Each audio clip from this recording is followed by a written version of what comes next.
Alors, il vous est demandé d'approuver les procès-verbaux des séances du Conseil communautaire du 18 mars et du 8 avril 2021. Est-ce que quelqu'un a des remarques à faire? Pas de remarques, donc il est adopté. Ensuite, il nous faut désigner un secrétaire de séance. Est-ce qu'on a un candidat avec Xavier Marco, qui est contre, qui s'abstient, qui est pour? Il est élu à l'unanimité, bravo. Ensuite, dossier numéro 1, personnel, modification du tableau des effectifs budgétaires, suppression de 2 emplois permanents et création de 8 emplois permanents et d'un emploi fonctionnel. 2 agents titulaires du grade d'ingénieur ont quitté la collectivité, l'un par mutation externe, l'autre par transfert de compétences à un syndicat mixte.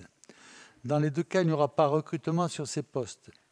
Le premier agent muté sera remplacé par un agent du cadre d'emploi des techniciens. Le second agent ne sera pas remplacé puisque la CCPRO n'exerce plus la compétence transférée. A l'inverse, différents emplois budgétaires doivent être créés comme suit afin de compenser des départs ou de renforcer des services. Donc nous ouvrons 2 postes de techniciens principaux de 2e classe, 1 poste de technicien, 5 postes d'adjoints techniques. Il convient de procéder également à la création d'un emploi fonctionnel de directeur général adjoint des services. Il convient donc de modifier le tableau des effectifs en fonction de ce que je viens de vous dire. Y a-t-il des questions? Pas de questions, on passe au vote. Alors allez-y. Vous m'entendez? Oui, je me permets juste, comme vous le voyez, que nous avons du mal à être à l'heure pour la bonne raison que nous n'avons pas reçu de planning, comme c'était le cas avant pour le Conseil communautaire. Donc nous avons dû modifier nos plannings, nos agendas professionnels in extremis pour pouvoir être présents, ce qui occasionne bien sûr des difficultés. Comme vous pouvez vous en douter, si vous vous rappelez dans vos lointains souvenirs ce que c'était de travailler en faisant de la politique. Donc nous serions grés à Monsieur le Président et Monsieur les vice-présidents de nous fournir de nouveau un planning pour le Conseil communautaire, s'il vous plaît. Y a-t-il quelqu'un qui veut intervenir sur ce douloureux sujet? Moi, je donne juste un conseil à mes collègues s'ils veulent un planning. Comment? Je vais vous répéter ce que je vous dis depuis longtemps. Vous me demandez si je peux parler, donc je vous demande la parole, Monsieur le maire, Monsieur le Président. Allez-y, allez-y. Je crois que le meilleur moyen d'avoir un planning, c'est de ne plus le demander. Sur la délibération numéro 1, vous faites allusion au fait que un agent a été muté et qui sera... donc, vous parlez de 2 agents qui avaient le grade d'ingénieur. D'abord, je n'ai pas compris si la compétence qui est transférée, donc qui n'a plus lieu d'être au niveau de la CCPRO. J'aurais souhaité savoir de quelle compétence il s'agissait. Ensuite, je constate qu'en permanence, vous avez tendance à supprimer chaque fois que vous le pouvez des cadres de catégorie A, et je pense que c'est préjudiciable à la collectivité. Et donc, en fait, je souhaiterais avoir plus d'informations sur les nouvelles fonctions des postes de techniciens et des postes d'adjoints techniques. Donc, en l'état, je ne peux pas voter cette délibération et je m'abstiendrai, sauf si vous me menez des éléments qui permettront que je revoie mon jugement. Y a-t-il d'autres questions? Bon. S'il n'y a pas d'autres questions, on va revenir aux 2 interventions. Alors, premièrement, quand on faisait des plannings, chaque fois qu'on les modifiait, il y avait des cris d'orfraie. Or, il faut bien savoir que les plannings ne sont pas obligatoires. Donc, quand ça rentre dans un contexte de courtoisie, quand les relations sont dans un contexte de courtoisie, eh bien, il n'y a pas de cri d'orfraie quand il y a une modification du planning, et donc tout se passe dans le meilleur des mondes. Il y a un planning qui est un planning simplement indicatif, qui peut être changé parce qu'il y a des choses qui interviennent, il y a des éléments qui interviennent. Donc, soit on est dans un contexte de courtoisie, ce qui existe, hein.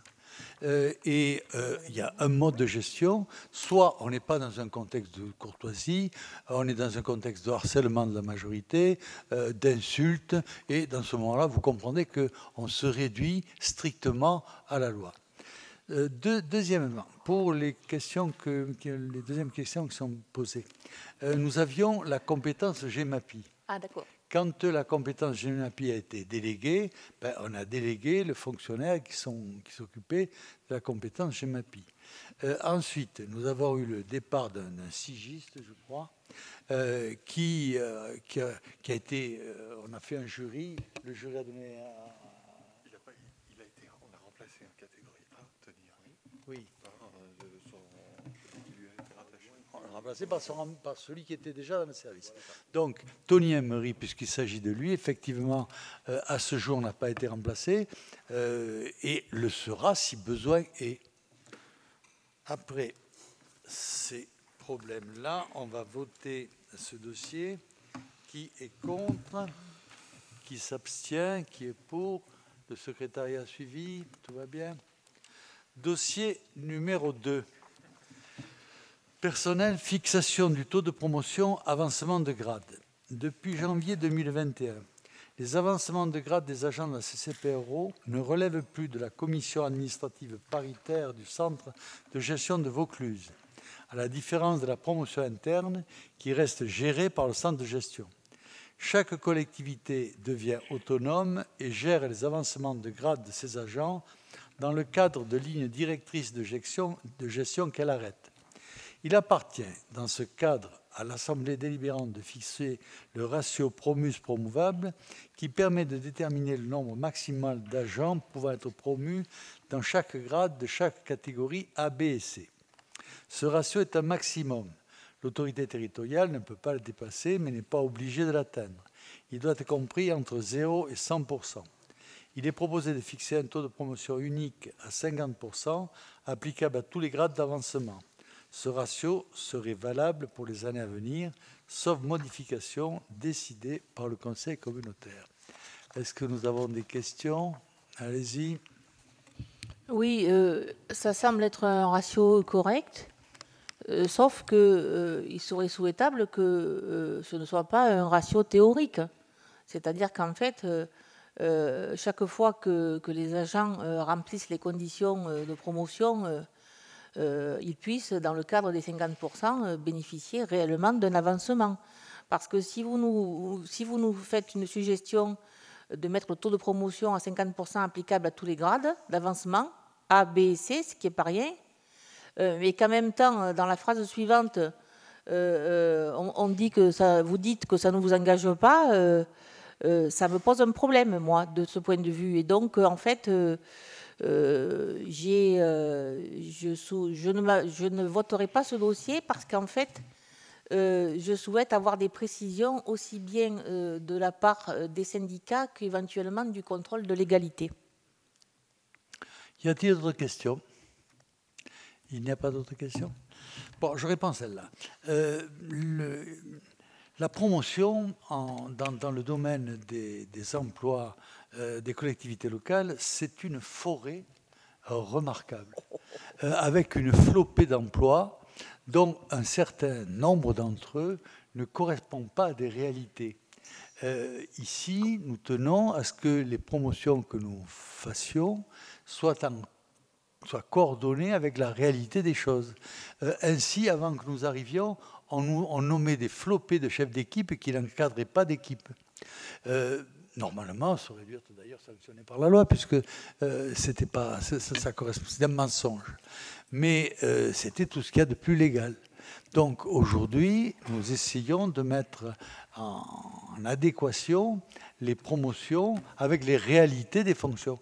Et je dois dire que j'ai l'impression que ça marche bien, puisque nous n'avons pas de mauvaises relations du tout avec les syndicats au niveau de la ville, ni d'ailleurs au niveau de l'Interco. Et c'est le même taux que nous avons à l'Interco, que nous proposons de mettre à l'Interco, que ceux qui étaient à la ville. Mais c'est tout à fait votre droit d'écrire au préfet. Vous pouvez même saisir la justice d'ailleurs. Elle sera ravie d'avoir de quoi s'occuper. On passe au vote. Qui est contre? qui s'abstient, qui est pour. Le dossier est adopté, je vous en remercie. Dossier numéro 3, Christophe Régnier-Duval. Mesdames, Messieurs, bonjour. Donc, finance, construction de la station d'épuration de la commune de Caderousse, demande de subvention au département de Vaucluse et à l'Agence de l'eau et à l'État. Suite au schéma directeur d'assainissement de la commune de Caderousse, il s'avère nécessaire de renouveler la station d'épuration qui a été jugée vétuste et qui connaît de nombreux dysfonctionnements à l'origine de pollution du milieu naturel. Un dossier de demande de subvention sera déposé auprès des partenaires financiers suivants. État, région PACA, sur le contrat d'avenir 2021-2027, le conseil départemental de Vaucluse sur le plan de relance plus en avant 2021-2023, agence de l'eau Rhône-Méditerranée au titre du plan relance à l'État 2020-2021. Le plan de financement d'un montant estimatif des travaux et de maîtrise d'œuvre d'1,8 million hors taxe, qui se décompose comme suit. Le département, 24,9%, l'agence de l'eau, 25%, État, région PACA, 30,10% et autofinancement de la CCPRO à 20%.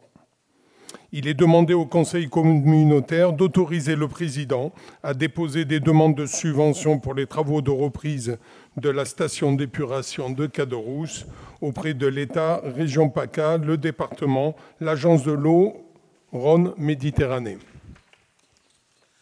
Y a-t-il des questions? Pas de questions? On passe au vote. Qui est contre? Qui s'abstient? Qui est pour? Le dossier est adopté, je vous en remercie. Dossier numéro 4, Thierry Vermeil. Bien, merci Président. Donc après Caderousse, on va parler de la station d'épuration de Jonquière. Donc cette station arrive à sa capacité nominale de traitement et présente de nombreux désordres. Un diagnostic du génie civil effectué en 2018 a conclu à la mauvaise qualité des bétons, ce qui permet d'expliquer la présence de fissures ouvertes ainsi que la chute répétée d'équipements au fond des bassins. De ce fait, la communauté de communes du Pays Réuni d'Orange a décidé d'entreprendre son renouvellement. Un dossier de demande de subvention sera déposé auprès des partenaires financiers suivants. Agence de l'eau Rhône-Méditerranée dans le cadre du 11e programme 2019-2024. État-région, contrat d'avenir 2021-2027. Le plan de financement d'un montant estimatif des travaux et de maîtrise d'œuvre de 4 millions d'euros hors taxes se décompose comme suit. Agence de l'eau, 50%. État-région, 30%, autofinancement CCPRO, 20%, un total de 200%. Pour ce faire, il est demandé au Conseil communautaire d'autoriser le Président à déposer des demandes de subvention pour les travaux de reprise de la station d'épuration de Jonquière auprès de l'État-région PACA et l'Agence de l'eau Rhône-Méditerranée. Voilà. Est-ce qu'il y a des questions? Est-ce que quelqu'un a des questions? Oui, moi j'ai une question. En fait, vous venez d'évoquer que les fuites sont dues à la mauvaise qualité du béton. Donc, est-ce que c'est un édifice qui est ancien ou est-ce qu'il y a une possibilité de se retourner contre le constructeur? Est-ce que monsieur le maire de Jonquière peut-être peut nous donner un peu plus d'informations? Alors, c'est une station qui est relativement ancienne et il est impossible de faire des travaux pour la faire perdurer. D'accord, ok, c'est bon. Oui, sans compter que dans ce domaine-là, c'est la garantie décennale. Et oui. Donc, au bout de 10 ans, alors là, on est à 30 ou 40 ans, ça ne joue plus. Pas d'autres questions, on passe au vote. Qui est contre? Qui s'abstient? Qui est pour? Le dossier est adopté, je vous en remercie. Dossier numéro 5, Nicolas Paget. Oui, merci Président. Donc, il concerne la première décision modificative du budget principal de notre communauté de communes. Donc, comme on l'a vu en commission des finances, quelques modifications qui sont apportées à notre budget principal. D'abord, sur le fonctionnement, nous avons un mouvement de 96 000 €. Il s'agit d'une cotisation à un syndicat, le syndicat de la Maine, où nous l'avions affecté au mauvais compte. Donc, on le sort du 6231 pour l'intégrer au 637. Au niveau des investissements, nous avons été notifiés d'une recette de la région concernant l'UTV Pro de 135 000 €. Et donc, sur les dépenses, nous faisons une reventilation des dépenses pour majorer le compte 2314 et qui servira à la destruction du site Oro. Donc je vous rappelle que le chapitre 21, c'est lorsque les dépenses et le projet est considéré comme fini dans l'année.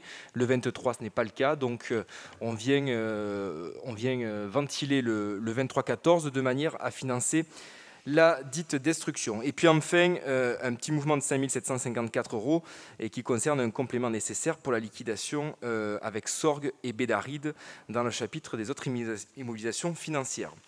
Il est donc demandé au Conseil de délibérer pour approuver cette décision modificative. Y a-t-il des questions? Pas de questions, on passe au vote. Qui est contre? Qui s'abstient? Qui est pour? Le dossier est adopté, je vous en remercie. Dossier numéro 6, Claude Avril.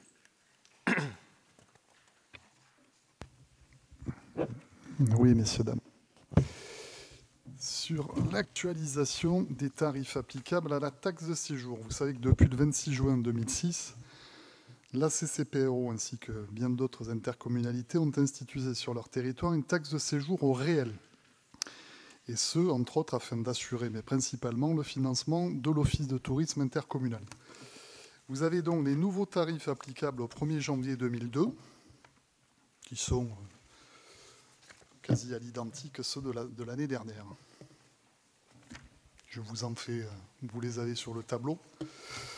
Voilà, le tarif de la taxe est fixé pour chaque nature et pour chaque catégorie d'hébergement par personne et par nuitée de séjour.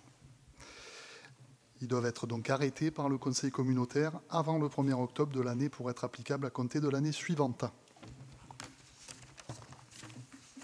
Y a-t-il des questions? Pas de questions. On passe au vote. Qui est contre? Qui s'abstient? Qui est pour? Le dossier est adopté, je vous en remercie.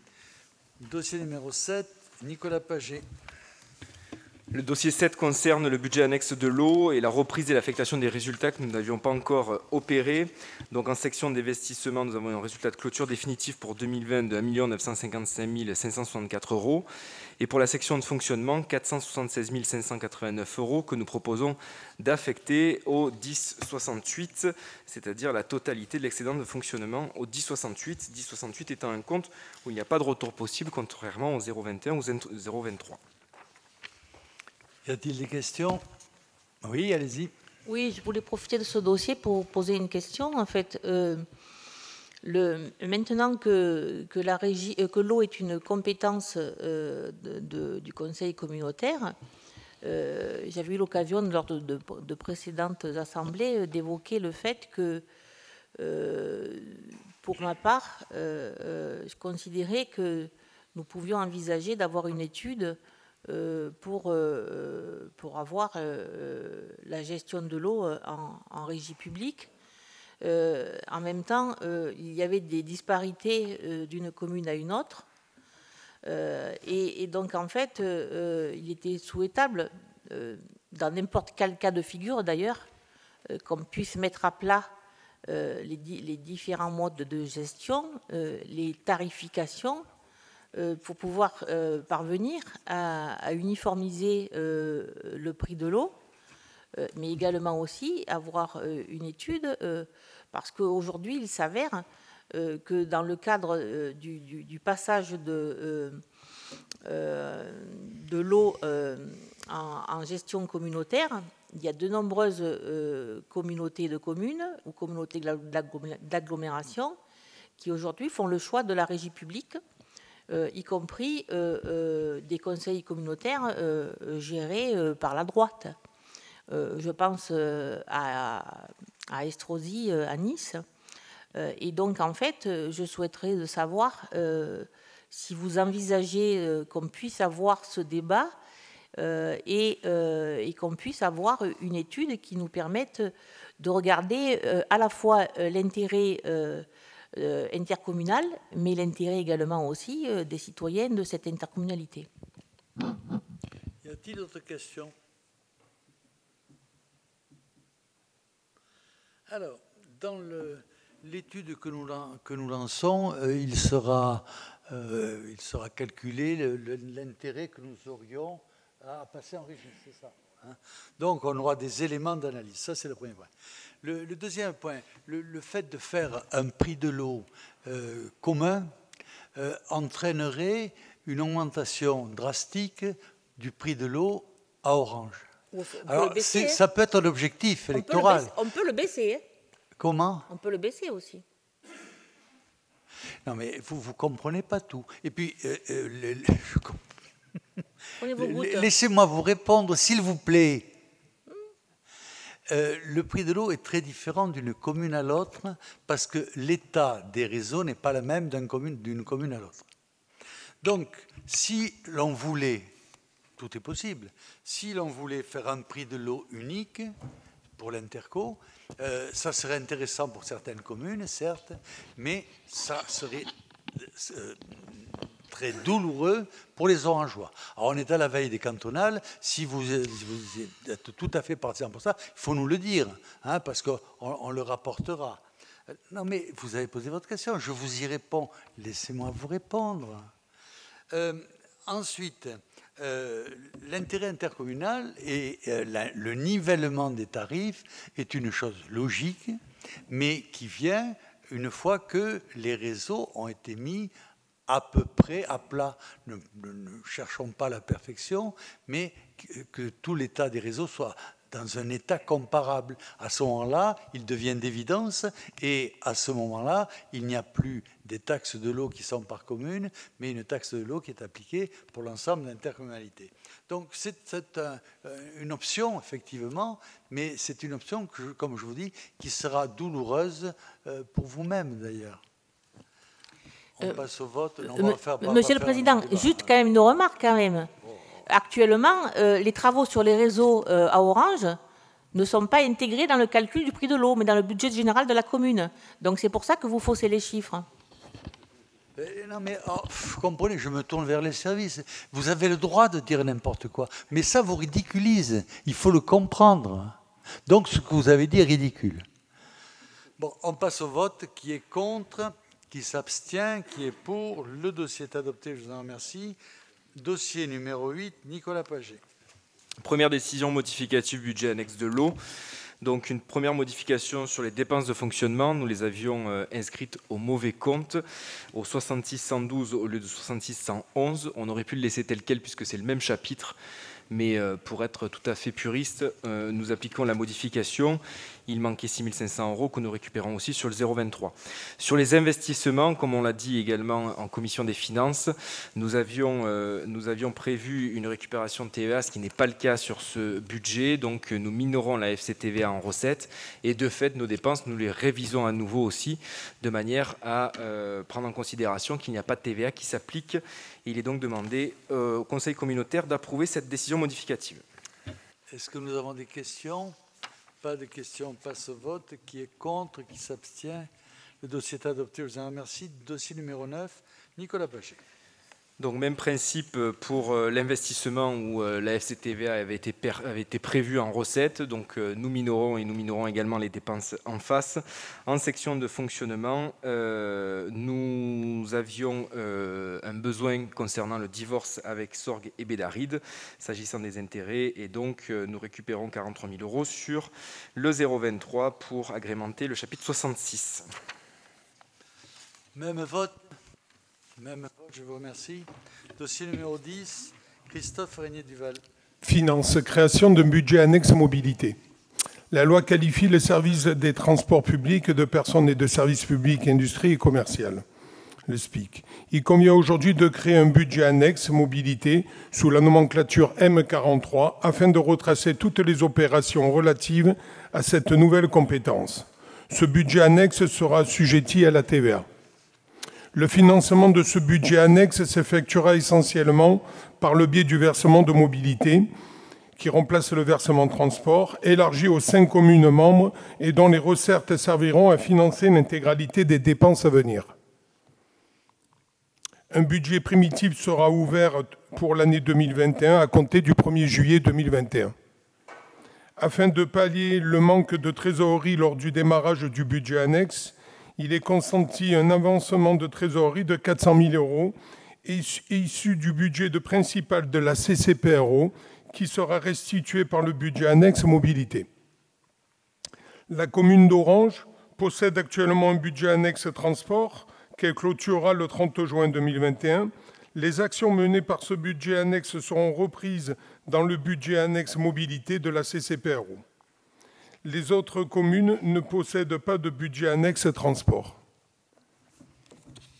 Les rattachements de fonctionnement seront versés au budget principal de la ville d'Orange et les restes à réaliser au budget annexe mobilité de la CCPRO dans le mois suivant la clôture du budget annexe transport.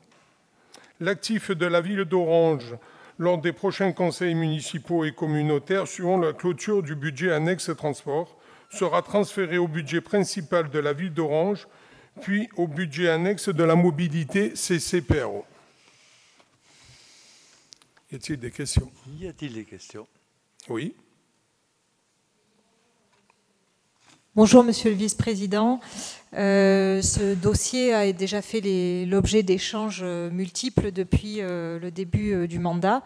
Je redis quelque chose que nous avons déjà dit, que nous aimerions la présentation du projet de mobilité de l'intercommunalité. Il me semble que ce projet aurait dû être présenté en toute logique avant le transfert de compétences, de façon à savoir de quoi on parlait. Bon, ce n'est pas le cas, passons. Maintenant, mon inquiétude reste entière, c'est-à-dire que d'après les échanges que nous avons tous eus au sein de nos conseils municipaux et également du conseil communautaire, certains semblent avoir à l'esprit plus de flexibilité des transports en commun, plus de liaison entre les communes de la CCPRO, plus de pistes cyclables, quand d'autres freinent des deux pieds sur les déplacements doux, pensent que les transports en commun sont inutiles à Orange et que les bus usent les voiries. Donc il me semble qu'il y a quand même vraiment des courants de vision extrêmement opposés, extrêmement différents. Donc moi, j'aimerais vraiment qu'on clarifie ceci, parce que je pense que vous êtes en train de réfléchir au projet et que j'aimerais bien qu'on y participe, parce que je pense qu'on a notre mot à dire en tant qu'élus et citoyens, même si nous faisons partie de la minorité. Je pense que c'est un enjeu qui est important pour notre territoire, important pour les citoyens, important pour les élus, puisque ça va aussi impacter leur futur mandat. Donc j'aimerais bien que nous soyons associés à ce projet. D'autre part, nous avons eu un bel effet d'annonce en pleine campagne électorale de l'arrivée de 2 bus électriques qui tombent à point nommé, alors que nous les attendons depuis bientôt 1 an, et qui vont être un véritable gouffre financier vu les conditions de la négociation sur les batteries que nous avons dénoncées en conseil municipal. Mais peut-être vous n'êtes pas au courant, parce que je ne suis pas sûre que la communication se soit améliorée. Bref, nous avons du mal à deviner où ce budget va aller, dans quelles options politiques il va prendre. Et nous avons vraiment un espoir que ce dossier soit pris au sérieux, contrairement à ce qui a été fait sur Orange, puisque on l'avait déjà soulevé en précédent conseil, le budget était au budget principal et n'a fait l'objet d'un budget spécifique que depuis 2014. Et au-delà des considérations écologiques qui, moi, me semblent fondamentales, mais on peut ne pas être d'accord, ce n'est pas un problème. Il s'agit surtout du bon vivre de nos enfants. Je suis bien placée pour le savoir. C'est très compliqué de circuler dans notre intercommunauté. Et également pour nos aînés qui, eux, ne peuvent pas utiliser forcément leur voiture et qui sont parfois à mobilité réduite et qui ont du mal à se déplacer également dans notre intercommunalité. Y a-t-il d'autres questions, d'autres interventions? Oui, donc c'est la première année où les transports, la mobilité donc, va être une compétence intercommunautaire. Bon, c'est les conséquences de la loi NOTRe, mais je pense qu'il y a plein de dispositions de la loi NOTRe que je ne partage pas. Mais par contre, concernant les transports, je pense que ça a été une bonne chose que l'ensemble des transports interurbains soit sous la responsabilité de la région pour avoir une politique de transports régionaux cohérente qui allie le bus et le ferré. Et parce qu'auparavant, il peut y avoir des politiques départementales qui pouvaient avec des politiques.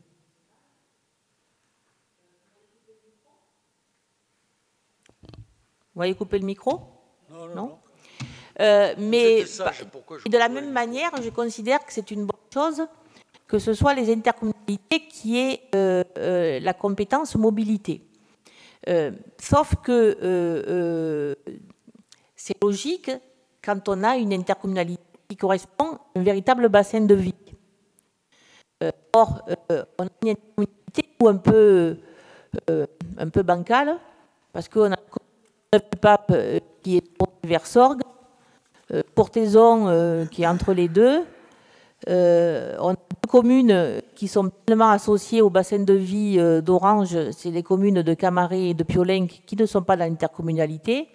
Et je pense que pour avoir une réflexion de transport cohérente et correspondant aux besoins des populations, il aurait fallu avoir une carte territoriale beaucoup plus adaptée. Mais bon, on fait avec.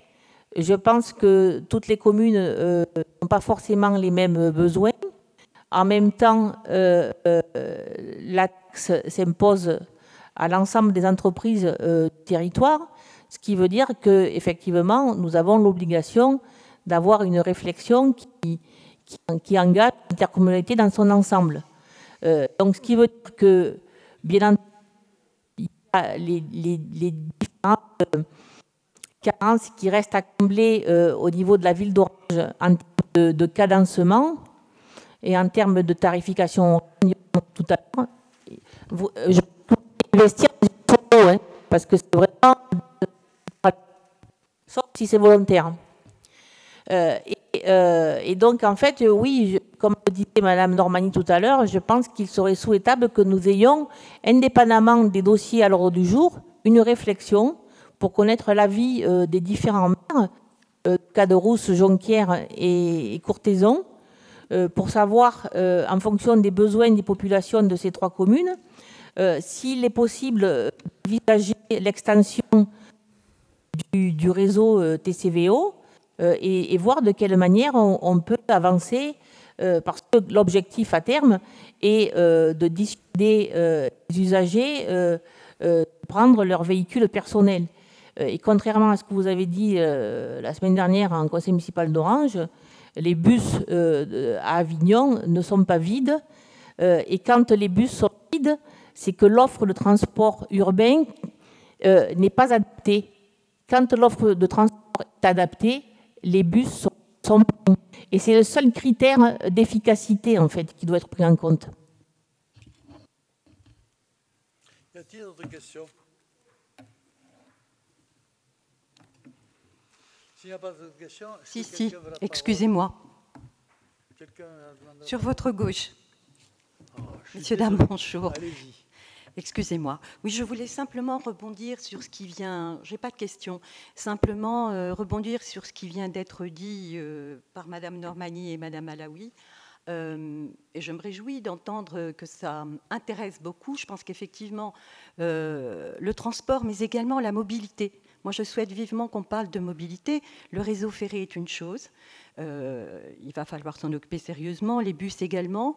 Mais à l'heure de cette transition écologique qui s'amorce et qui s'impose, on a un bilan carbone à surveiller. Je pense que c'est bien que des responsables de proximité, des élus de proximité se pensent sur ce sujet.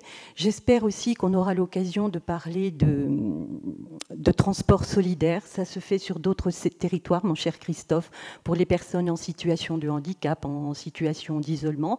Je pense qu'il ne faudra pas l'oublier, effectivement. Et puis, je ne peux pas m'empêcher, vous savez, tout l'intérêt que j'ai pour le vélo, la Via Venetia et le tourisme.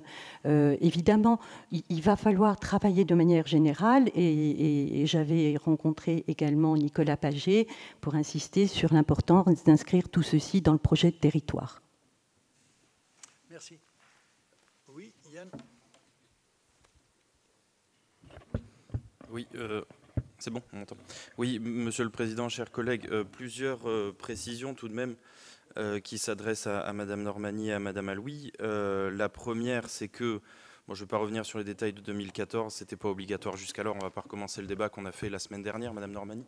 Mais l'enveloppe qui va nous être allouée à l'intercommunalité est assise sur la taxe pas de toutes les entreprises, Madame Alaoui, mais sur les entreprises de plus de 11 personnes.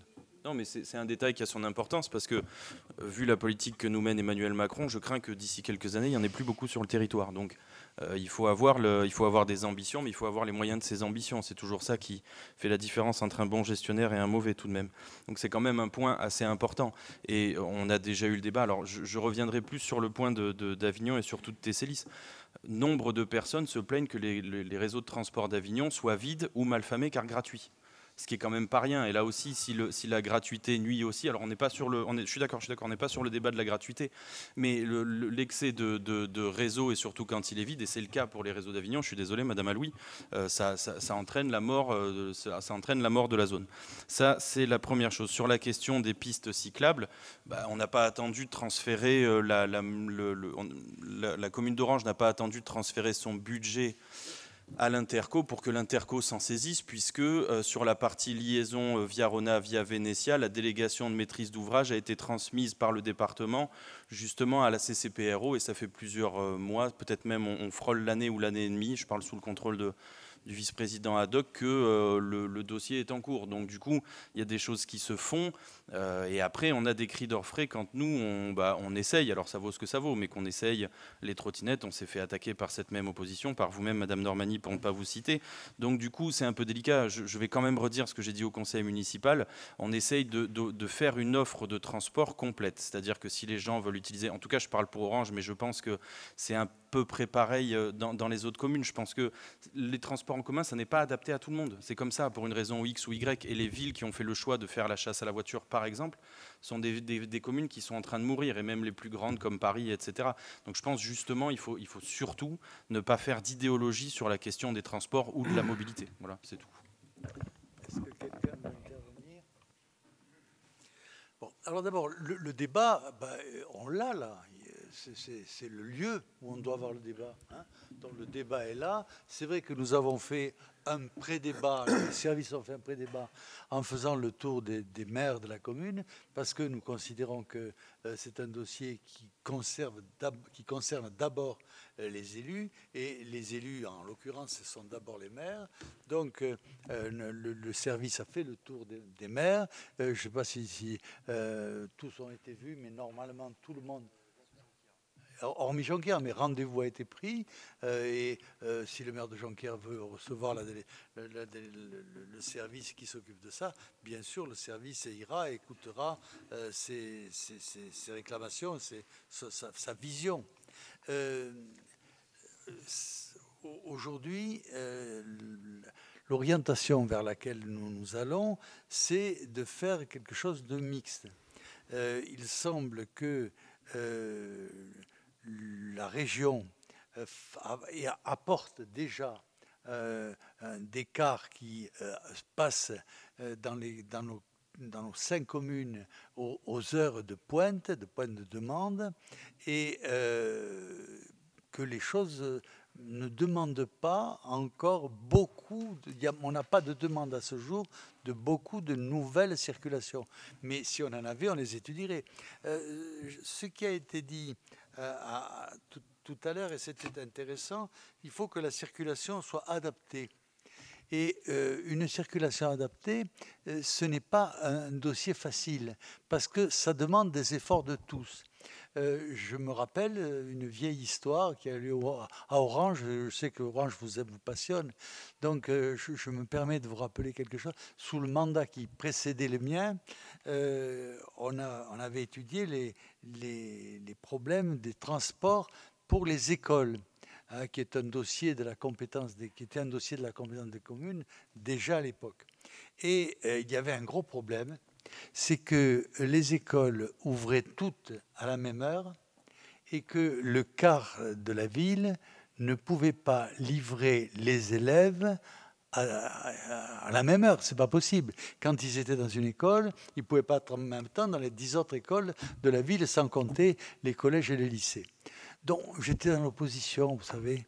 Et un peu bêtement, je le reconnais, j'ai dit au maire de l'époque, qui était un enseignant d'ailleurs, j'ai dit, monsieur le maire, pourquoi ne demanderait-on pas aux diverses écoles de faire une ouverture échelonnée tenant compte du temps de déplacement du car d'une école à l'autre?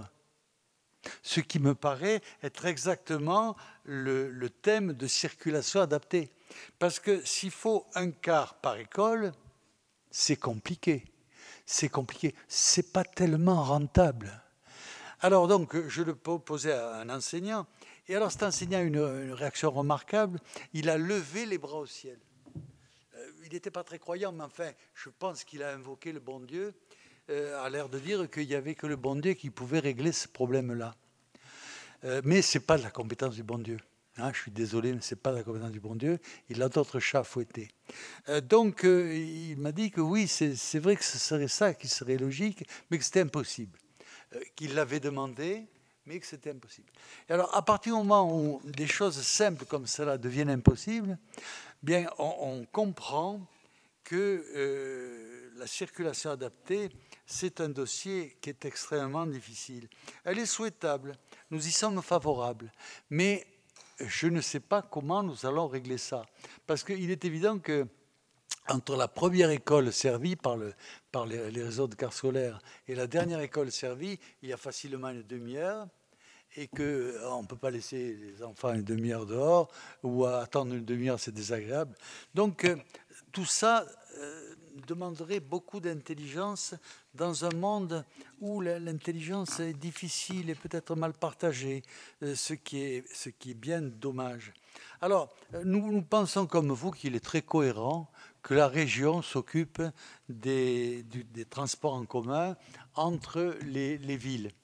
Il n'est pas incongru que dans une intercommunalité dense, il y ait des compléments qui soient faits par les transports intercommunaux. Ça demande des études, on les fera. Je vais finir de répondre, je vous donnerai la parole bien volontiers, puisque vous avez la politesse de la demander. Donc, on va y travailler. Les bus électriques, je ne vois pas pourquoi ce serait un gouffre. Je ne vois pas pourquoi, mais vous allez me l'expliquer sûrement.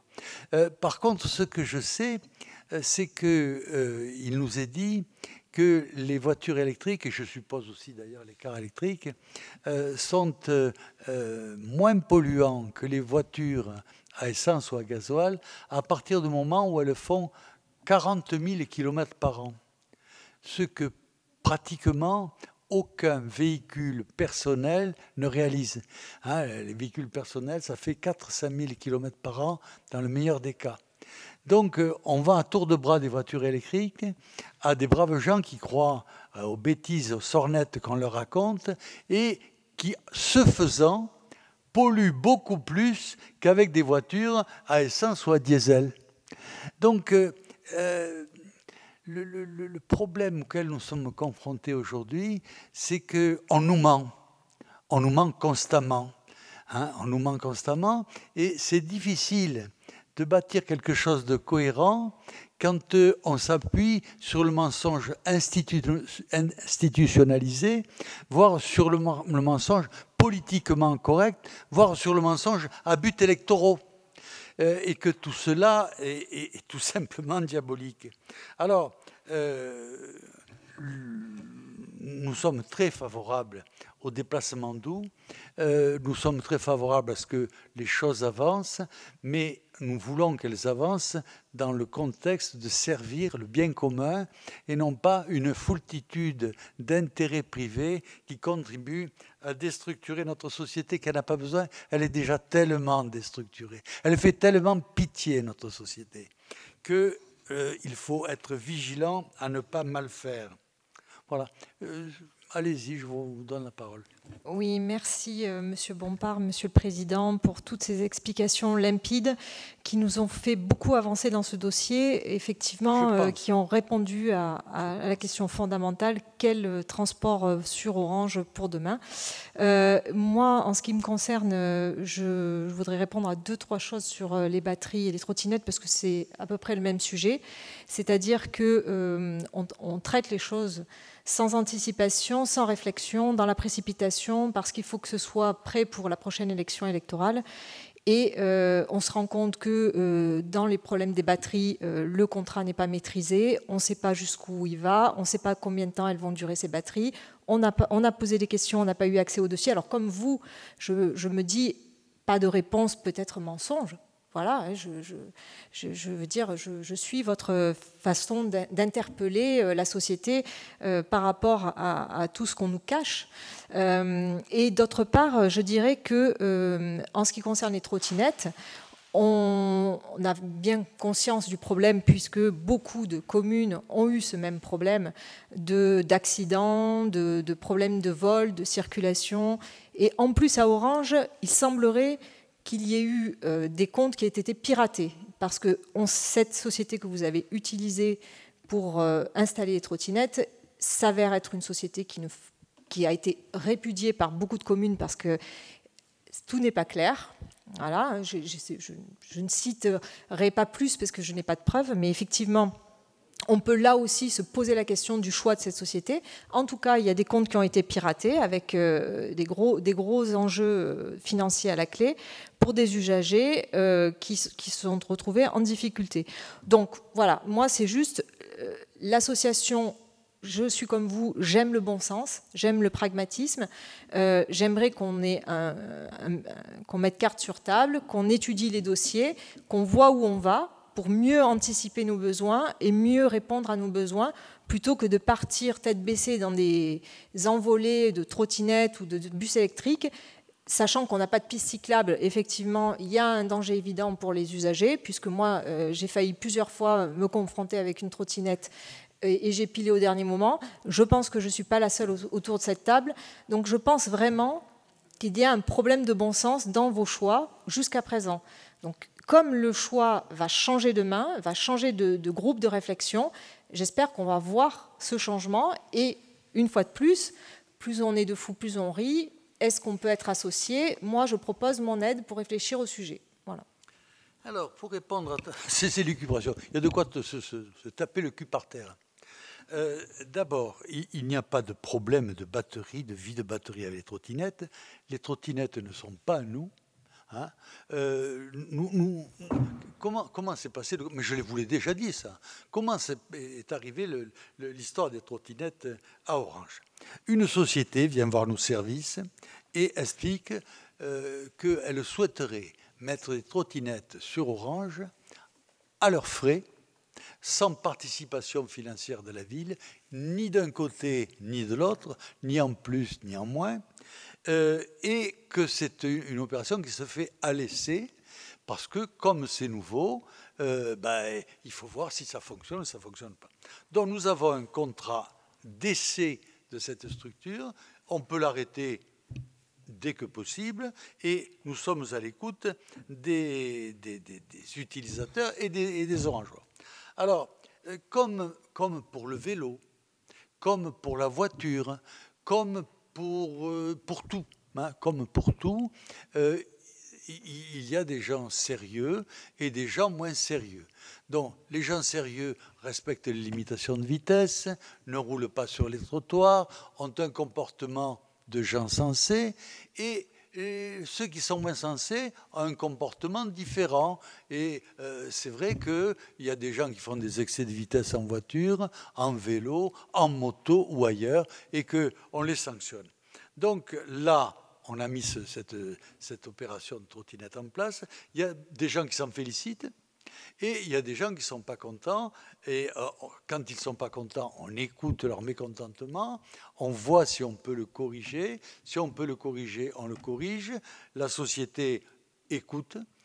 Écoute, on a eu des problèmes d'abord parce que dans les quartiers, les jeunes se servaient des trottinettes pour faire la veille, la sécurité du trafic de drogue. Donc, la police nationale qui s'occupe des trafics de drogue était mécontente et nous a demandé de les arrêter dans les cités, et elles ne peuvent plus circuler dans les cités. Ensuite, on a eu des problèmes avec les lieux d'apport. Là où les lieux d'apport, ça se passait mal, on les a supprimés et ils n'y sont plus. L'utilisation des trottoirs.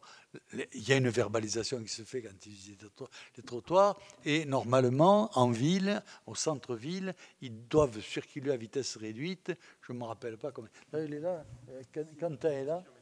10 km/h. Hein En centre-ville, à 10 km/h. Bon, donc, on l'utilise. Et on voit comment ça se passe et on corrige les défauts. Il semble que des gens se félicitent et que des gens sont mécontents. En tout cas, la première des choses, c'est la sécurité civile. Donc, j'ai dit au commissaire la dernière fois que je l'ai vu que s'il voulait qu'on arrête les trottinettes, on les arrêtait tout de suite. Et il m'a dit non. Si on arrive, et il a l'air content maintenant de la situation, comment ça marche. Donc, j'ai l'impression que la grande majorité des gens sont satisfaits de ces trottinettes et je ne vois pas qu'est-ce que c'est qui ne peut pas être clair. Hein, je ne vois pas qu'est-ce que c'est qui peut être pas clair. On n'a pas de souci d'entretien sur ces productions, c'est pas nous. Hein. Quand on dit quelque chose, il s'exécute. Ils n'ont pas été en concurrence parce qu'il n'y a pas de concurrence, c'est gratuit.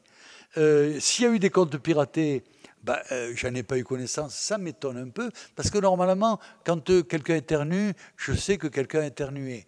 Donc, s'il y avait eu des comptes piratés, je pense que j'aurais été mis au courant. Je n'ai pas été mis au courant, donc à mon avis, il n'y en a pas. Mais on peut toujours affabuler, hein, c'est à la mode en période électorale.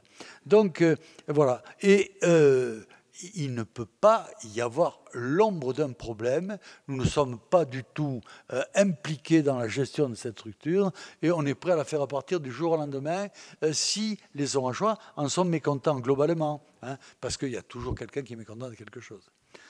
Donc voilà. Et par contre, ce que l'on voit, c'est des gens s'en servir pour leur travail, des gens s'en servir pour aller à l'hôpital, pour aller... ça a une utilité pour un certain nombre d'utilisateurs. Je ne dis pas pour tous, mais ça a une utilité. Mais d'ailleurs, même dans les quartiers, ça avait une utilité pour surveiller les déplacements de la police nationale. Bon, je crois qu'on en a parlé. On va continuer d'en parler avec les maires. Et puis ensuite, je pense que le dossier nous reviendra dans les mains, hein, et qu'on vous présentera ce que nous comptons faire et la manière dont nous comptons le faire. Et ça se fera bien sûr avec en débat avec tous les maires qui le désirent. Nous n'avons rien à cacher et nous avons tout à défendre. Oui. Ah, Monsieur Marquesto, bien sûr, excusez-moi. Oui, bonjour Monsieur le Président, mes chers collègues. Juste pour apporter quand même quelques précisions à Madame Normani. Donc les bus que nous avons inaugurés ne sont pas électriques. Ils viennent remplacer des bus qui étaient polluants et uniquement des bus qui étaient polluants par des bus diesel non polluants aux normes françaises. C'est défini comme ça.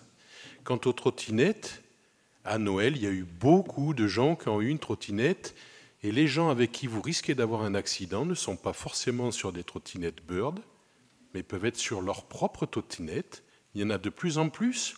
Le fait d'avoir réduit les trottinettes dans certains quartiers, ces gens ont acheté leur propre trottinette parce qu'ils avaient pris l'habitude de s'en servir et que finalement maintenant ils sont libres de faire ce qu'ils veulent, un peu comme le vélo dans les débuts du 19e siècle.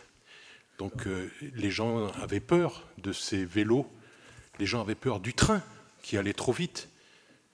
Les gens ont peur des trottinettes, mais ça va en s'améliorant et nous avons des bonnes retombées actuelles de la part de la police municipale et de la police nationale qui nous dit que les gens font de plus en plus attention. On aura toujours des gens qui ne font pas attention. Merci Pierre. On passe au vote. Qui est contre ? Qui s'abstient? Qui est pour? Le dossier est adopté, je vous en remercie. Dossier numéro 11, Christophe Réninuel. Alors, le dossier numéro 11, c'est concernant le budget annexe, vote du taux de versement destiné au financement des compétences organisation de la mobilité pour les communes membres. Le taux de versement est fixé ou modifié à délibération du Conseil communautaire, qui est l'autorité organisatrice de la mobilité. Les personnes physiques ou morales, publiques ou privées, lorsqu'elles emploient au moins 11 salariés, peuvent être assujetties à un versement destiné au financement des transports en commun. Jusqu'alors, le taux de versement transport appliqué par la collectivité d'Orange était de 0,50%.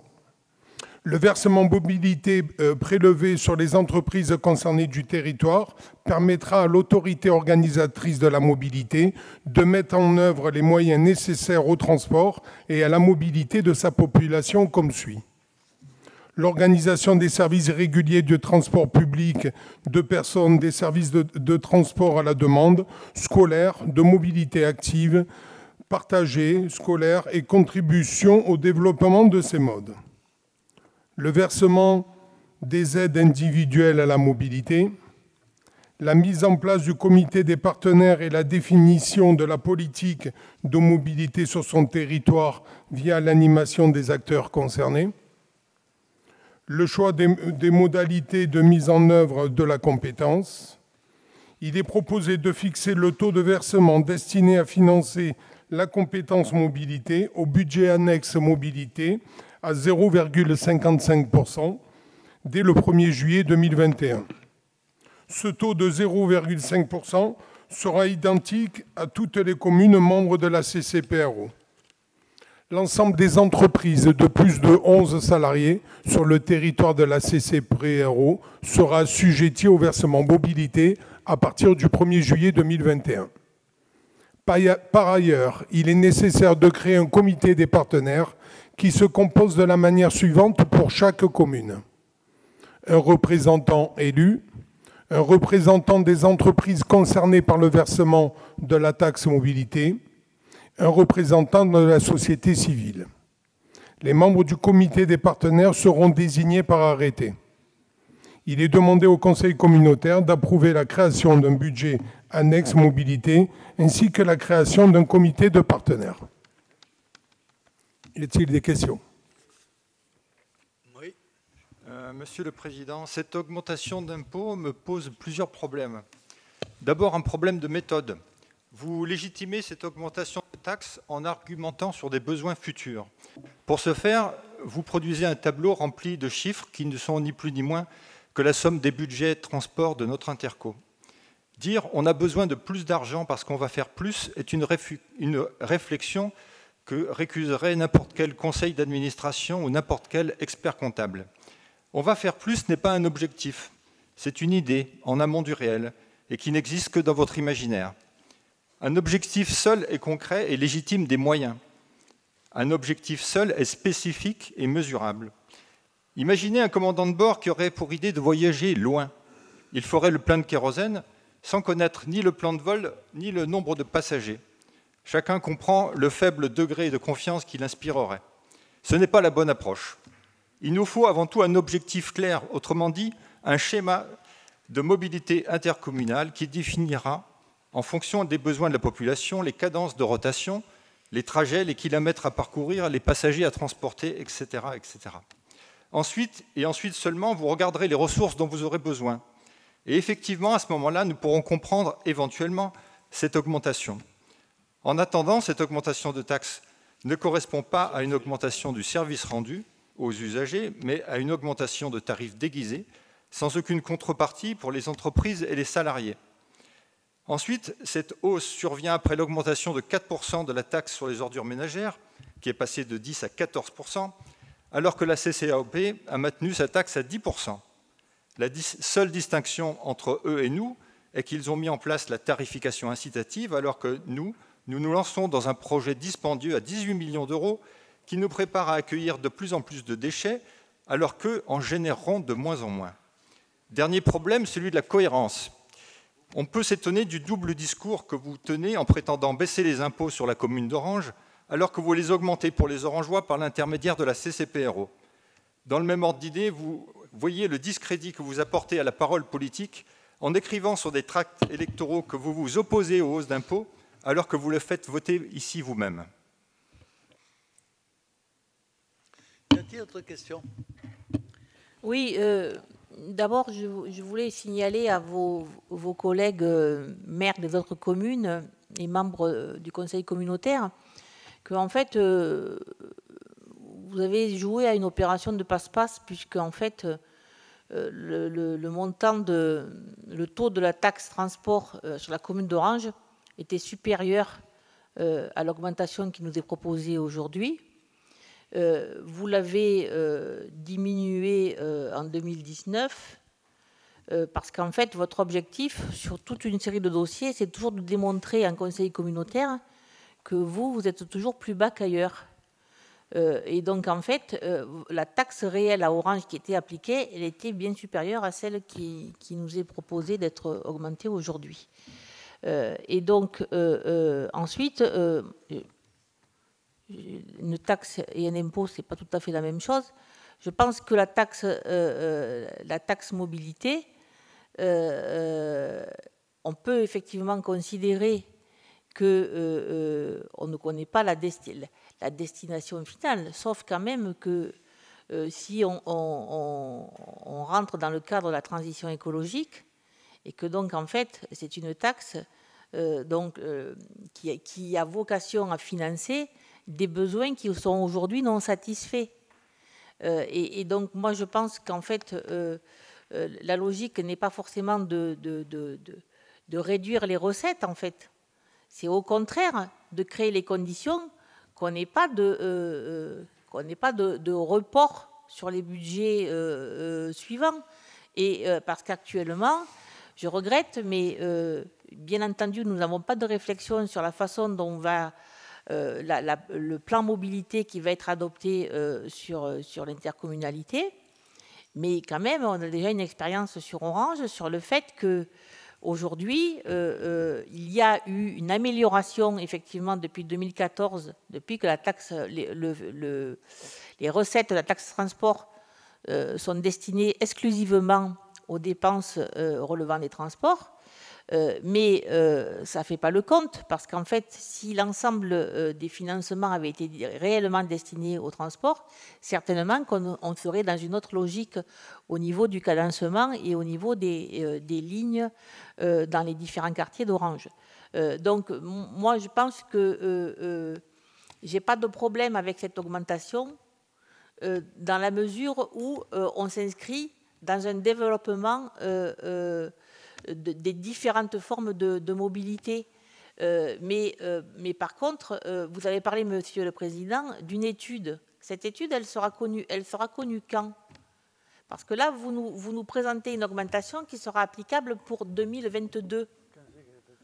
Et donc, en fait, l'étude, elle va avoir lieu quand?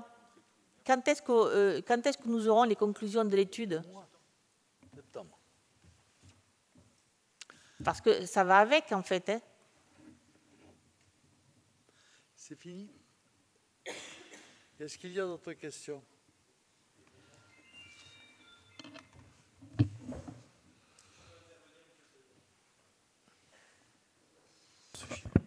Alors, Monsieur Laroyenne, plusieurs points. En fait, c'est le législateur qui demande qu'à partir du moment où l'intercommunalité prend la compétence, elle crée la taxe qui va avec. Ça, c'est le premier point. Ce n'est pas un choix complètement farfelu. C'est si on crée le compte et donc si on veut faire des choses, on est obligé d'asseoir l'impôt qui va avec. Ce n'est pas une question de je ne sais pas quoi. Donc, il n'y a pas vraiment de choix. Vous l'auriez délégué à la région aurait monté l'impôt et vous n'auriez pas eu plus de visibilité et vous auriez quand même voté pour Renaud Muselier ou qui sais-je. Donc c'est complètement stupide votre attitude. Ça c'est le premier point. Le deuxième point, Madame Alouis, vous l'avez soulevé, mais c'est quand même important de le relever, la différence entre une taxe et un impôt. Un impôt, il n'y a pas de contrepartie, une taxe, il y en a une. Bon, ça c'est le premier point. Donc ça veut dire que sur la taxe, il y a un service. Donc quand on augmente la taxe d'enlèvement des ordures ménagères, on l'augmente parce que le service coûte plus que ce qu'il rapporte. C'est élémentaire. C'est des finances publiques. Ça, c'est le premier point. Vous louez, Monsieur Laroyenne, la gestion de la CCAOP parce qu'elle a maintenu une TEOM stable. Sauf que vous oubliez de dire qu'elle est rattachée au RAO, le syndicat de gestion des eaux, pour laquelle l'eau est 9 € plus chère qu'en France. Donc là, il n'y a pas de contrôle des élus. Là, ils ne sont pas vigilants sur ce qui se passe sur le RAO.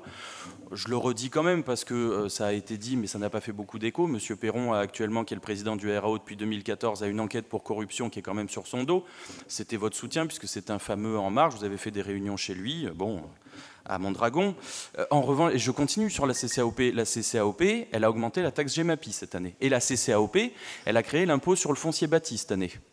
Bon, est-ce que c'est ça vos exemples de politique? Si c'est vos exemples, pas de problème, mais n'attaquez pas ici parce qu'on ne fait juste que des augmentations de taxes et pas des créations ou des augmentations d'impôts. Et là, vous pourrez nous donner des leçons de morale ou de politique sur savoir comment on gère, comment on est un bon capitaine de pédalo ou de que sais-je. Voilà, vous serez crédible. Là, en prenant les exemples que vous prenez, comme d'habitude, et j'en suis très triste, vous n'êtes pas crédible. Bon, je vais un peu compléter tout ça. Il fut un temps où la taxe mobilité, non, la taxe transport, l'ancienne taxe qu'il y avait, pouvait être utilisée pour les transports en commun et pour les réfections de voirie. Donc, on s'est servi de cette taxe aussi pour faire les transports doux que nous mettons sur toutes les routes que nous refaisons. Il n'y a pas eu une route refaite où il n'y a pas eu de transports doux qui ont été mis en place. C'est obligatoire, donc, quand même. Oh là là. Bah non, mais je le souligne. Oh là ça sera là. mieux. Mais vous pouvez être discipliné un peu. C'est les mines de sel en URSS. Oh là là. Hein, et en Chine, c'est la balle payée par la famille. Alors, soyez sages. Hein, ici, on ne fait que vous admonester. Bon, donc, on a appliqué la loi quand on a pu le faire. Et quand on n'a plus pu le faire, eh ben, on a diminué le taux. C'est-à-dire qu'on a été cohérent. Et aujourd'hui, si le taux augmente, ce n'est pas de notre volonté.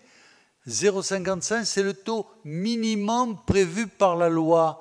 Comment voulez-vous qu'on mette un taux au-dessous du taux minimal prévu par la loi? Et il faut être raisonnable. Il faut être raisonnable. Si on dit des bêtises, c'est embêtant pour le débat. Ça le pourrit, le débat. On perd son temps en bêtises. Donc il ne faut pas dire des bêtises. Il faut lire les dossiers, essayer de les comprendre. À la rigueur, si vous ne les comprenez pas, vous pouvez nous poser la question. On fera une réponse pour vous expliquer comment ça marche. Mais on ne peut pas dire n'importe quoi. On applique le taux minimal pour un programme qui va être défini. Qu'est-ce que vous voulez de plus? Il est bien logique d'appliquer un taux minimal. Et le programme, quand il sera fourni, eh bien, on verra s'il nous faut augmenter le taux de cette taxe ou si on se débrouille pour faire avec ce taux-là, pour étaler nos travaux, les faire en prenant les entreprises les moins chères, les moins disantes, et en essayant de faire les choses comme il faut. Je crois qu'on a répondu à tout. Donc on peut passer au vote. Qui est contre?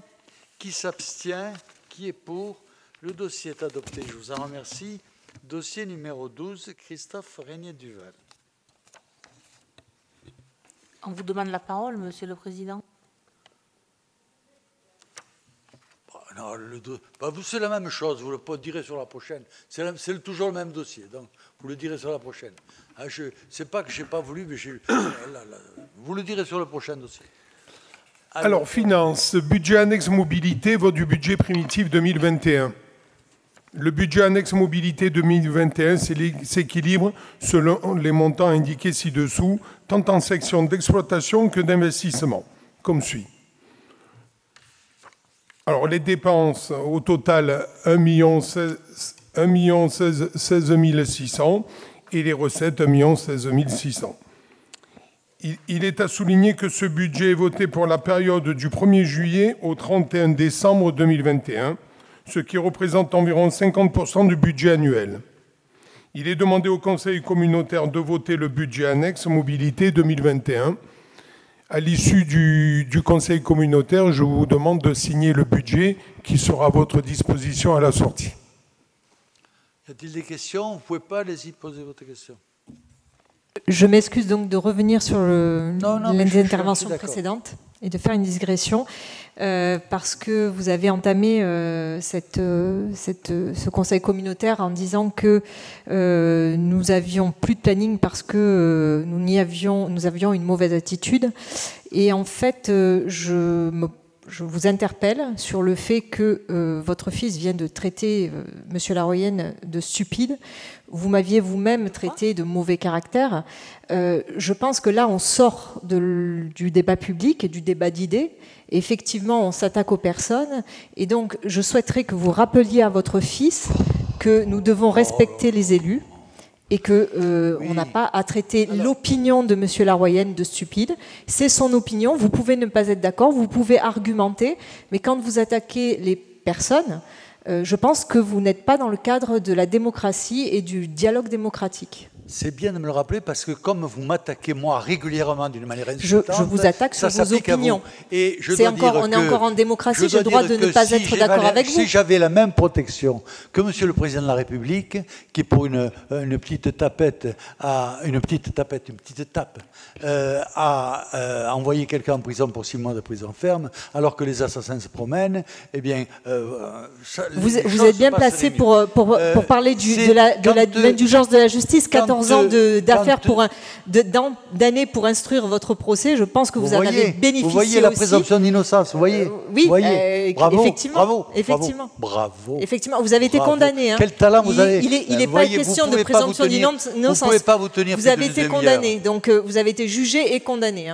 C'est vous qui faites juste appel. Mais c'est vous qui avez réentamé le sujet, c'est pas moi. Monsieur le Président, si vous me permettez, en fait, je pense qu'on va plancher sur un dossier sur lequel on n'a pas beaucoup planché. Madame Normani, il y a quelques années, Monsieur Perron, vous avez mis gracieusement à disposition un bâtiment communal de la commune de Mondragon pour lequel vous aviez fait une action payante. Et ça... Je ne sais pas si on va peut-être pas écrire au procureur, puisque vous avez l'air soucieuse de ce qui se passe. Parce que ça s'appelle à minima une prise illégale d'intérêt. Mais on va peut-être le faire, effectivement, parce que vous avez l'air pointilleuse sur les questions de règlement. Mais c'est très bien. Parce que ça ressemble aussi à de la diffamation, monsieur Bompard. Il n'y a pas de souci. Si vous avez un dossier solide, allez-y. Des assertions pareilles...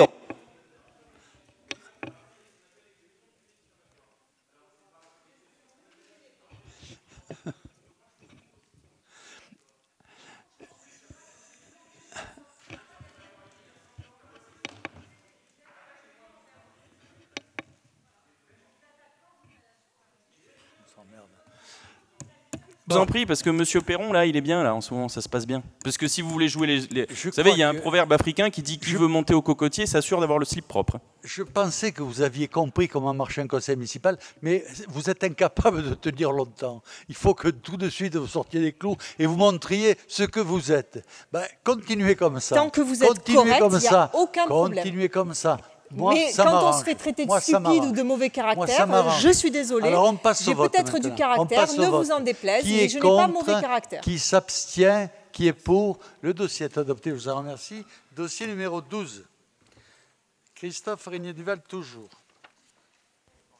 Alors, c'est le dossier numéro 13, Finances, budget annexe, mobilité, durée des amortissements. Les règles de la comptabilité publique M43 imposent que la collectivité amortisse comptablement ses biens, équipements et matériels. Par délibération du 14 juin 2021, la communauté de communes des Pays Réunis d'Orange a créé son budget annexe mobilité à compter du 1er juillet 2021. Il y a lieu de fixer la durée des amortissements. Tous les biens amortissables d'une valeur inférieure à 500 € hors taxe sont amortis en une seule annuité au cours de l'exercice suivant leur acquisition. Il est demandé au Conseil communautaire de voter pour ce budget les durées d'amortissement des immobilisations comme suit. Je vous fais grâce de la lecture de chaque ligne de ceci. Y a-t-il des questions? Pas de questions, on passe au vote. Qui est contre, qui s'abstient, qui est pour? Le dossier est adopté, je vous en remercie. Dossier numéro 14, toujours Christophe. Alors, fixation des tarifs. Le nouveau budget annexe mobilité doit reprendre les services de transport d'Orange confiés à la société Transdev. Le président a délégation pour créer une régie de recettes afin d'encaisser les droits de transport des usagers et ouvrir une régie de recettes mobilité adossée au budget annexe mobilité de la CCPRO. Parallèlement à l'ouverture de cette régie, il convient de fixer les tarifs applicables aux usagers des transports de la ville d'Orange comme suit. Billet à l'unité, 1 €. Tarif dit voyage, 8 €. Tout public mensuel, 24 €. Trimestriel valable 3 mois, 72 € et annuel, 240 €. Tarif réduit pour les moins de 21 ans et plus de 65 ans, 12 € en mensuel, 36 € en trimestriel et 120 € en mensuel, en annuel, pardon. Autre titre trimestriel, les duos à 12 €. Exonération carte annuelle libre circulation, plus 50% d'invalidité, personnes aidées sur le Fonds national de solidarité et les personnes de plus de 65 ans non imposables. Un carnet de 10 voyages par mois pour les personnes indemnisées par Pôle emploi. Trajet gratuit pour les personnes de moins de 3 ans et accompagnateurs d'aveugles. Duplicata en cas de perte de vol ou de dégradation de la carte, 8 €. Il convient que le Conseil approuve les tarifs sur les transports de la ville d'Orange, tels que présente ci-dessus. Corporel reçu à titre de mise en voilà, ça c'est le détail du budget. Voilà. Y a-t-il des questions? Pas de questions. On passe au vote. Qui est contre? Qui s'abstient? Qui est pour? Le dossier est adopté, je vous remercie. Dossier numéro 15. Je voulais intervenir pour dire que j'étais contre ces tarifs, mais voilà. Ouais, je vous donne la parole. Oui, je ne suis pas favorable à ces tarifications, compte tenu que si on raisonne, d'abord premièrement, les recettes de la billetterie, c'est pratiquement rien dans le budget global des transports. Et donc, en fait, je pense qu'il y aurait besoin d'avoir une tarification beaucoup plus incitative pour les moins de 25 ans et pour les personnes de plus de 60 ans. Parce que quand on est jeune, c'est aussi un moment où on peut commencer à prendre des bonnes habitudes, à utiliser les transports en commun. Et puis, les personnes qui sont à la retraite, je pense que c'est bien aussi de créer les conditions aussi qu'elles puissent aller et venir en centre-ville et qu'il y ait le lien qui soit fait avec les différents quartiers. Et donc, de ce point de vue, je pense que les efforts en matière de tarification sont insuffisants parce que je pense qu'ils devraient s'inclure dans une réflexion plus globale au niveau des tarifs qui sont pratiqués dans les autres communes. Voilà. Donc, quand on regarde les tarifications qui sont faites au niveau du département, je pense qu'on pourrait dire peut mieux faire. Je ne suis pas en l'état actuel. Je pense qu'à terme, il faut aller vers la gratuité, mais ce n'est pas mon objectif immédiat, dans la mesure où l'objectif immédiat, c'est vraiment d'améliorer l'offre de transport en matière d'horaire. Il n'est pas possible de pouvoir avoir des prix aussi élevés pour avoir un bus toutes les 50 minutes. Parce que vous avez de nombreuses communes où vous avez des tarifs bien plus avantageux et vous avez un bus toutes les 10 minutes ou sans parler d'avoir une fréquence aussi importante. Si on avait un bus toutes les 20 minutes à Orange, on pourrait concevoir que la tarification, elle correspond à une offre qui permet de se déplacer normalement. Mais là, non seulement c'est élevé, mais en plus, on n'a pas une offre conséquente, en fait. Donc, je vote carrément contre. Mais ça me fait plaisir. Y a-t-il d'autres questions? Quelqu'un veut répondre là? Non. Ben, je vais répondre, moi. Alors, là où je suis d'accord avec vous, c'est pour dire que les recettes de la billetterie ne sont pas importantes. Mais, par contre, je suis tout à fait hostile à la gratuité parce que le citoyen qui bénéficie de la gratuité considère que si c'est gratuit, ça ne vaut rien. Et en poussant d'ailleurs le raisonnement un peu plus loin, pourquoi on ne paierait pas les gens pour se promener dans les transports publics? Ça serait vraiment une proposition révolutionnaire. Je m'étonne que vous ne l'ayez pas faite, parce que ce serait tellement sympa pour les jeunes et puis pour les personnes âgées. Ils pourraient se promener toute la journée, on les paierait pour ça. Comme ça, on aurait l'impression que les cars sont pleins, que les cars servent à quelque chose. Ça serait intéressant. Vous en pensez quoi? Bon, vous y réfléchirez, vous m'en parlerez. Vous avez soif? On passe au vote maintenant. Qui est contre?